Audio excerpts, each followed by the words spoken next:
La question a longtemps été taboue, mais désormais, le verrou semble avoir sauté. De plus en plus de pays arabes se sont publiquement déclarés en faveur d'un retour de la Syrie de Bachar el-Assad sur la scène internationale. Ici, dans la région d'Idlib, au nord du pays, contrôlé par les rebelles, c'est un dénouement que personne ne comprend.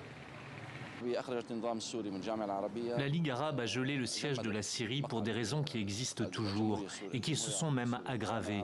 En 2012, les motifs étaient moins forts. En 2023, il y a encore plus de réfugiés, de victimes de la guerre et de martyrs. Un sentiment de déception et surtout de trahison, car pour beaucoup de Syriens, la situation n'a pas changé sur le terrain.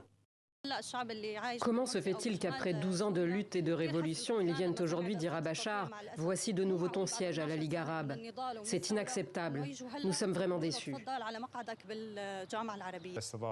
Au Qatar, pays qui a longtemps soutenu l'opposition syrienne, on préfère relativiser, expliquant que rien n'est encore fait.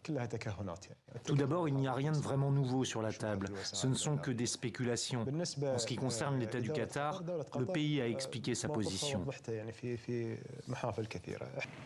La guerre en Ukraine et plus récemment le séisme qui a touché le nord du pays ont rebattu les cartes. Bachar el-Assad a su manœuvrer auprès de ses voisins.